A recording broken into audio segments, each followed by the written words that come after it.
जब लगी जियों कहूँ कर जोरी, तब लगी जनि कछु कहसी बहोरी।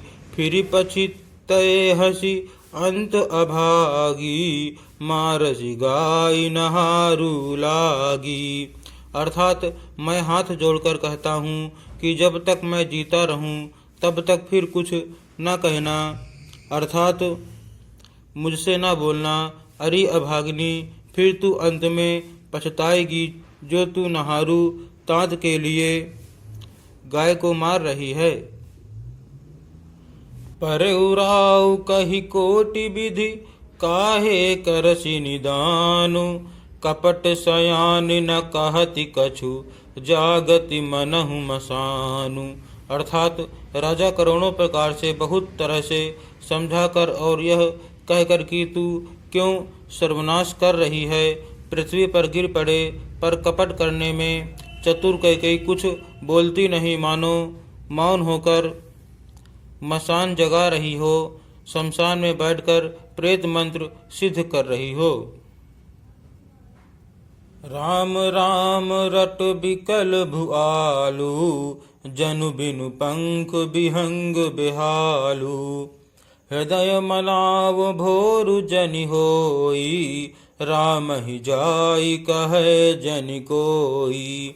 अर्थात राजा राम राम रट रहे हैं और ऐसे व्याकुल हैं जैसे कोई पक्षी पंख के बिना बेहाल हो। वे अपने हृदय में मनाते हैं कि सवेरा न हो और कोई जाकर श्री रामचंद्र जी से यह बात न कहे। उदउ करहु जनि रवि रघुकुल गुर, अवध बिलो की सूल हो इहि उर। भूप प्रीति कई कठिनाई, उभय अवधि विधि रची बनाई। अर्थात हे रघुकुल के गुरु, बडेरे मूल पुरुष सूर्य भगवान, आप अपना उदय न करें। अयोध्या को बेहाल देखकर आपके हृदय में बड़ी पीड़ा होगी। राजा की प्रीति और कैकेयी की निष्ठुरता दोनों को ब्रह्मा ने सीमा तक रचकर बनाया है। अर्थात राजा प्रेम की सीमा है और कैकेयी निष्ठुरता की। बिलपत न पहि भयउ भिनुसारा, बीना बेनु शंख धुनि द्वारा। पढ़हि भाट गुण गावहि गायक, सुनत न पहि जनु लागहि सायक।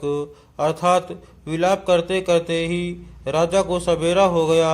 राजद्वार पर वीणा, बांसुरी और शंख की ध्वनि होने लगी। भाट लोग विरुदावली पढ़ रहे हैं और गवैये गुणों का गान कर रहे हैं। सुनने पर राजा को वे बाण जैसे लगते हैं।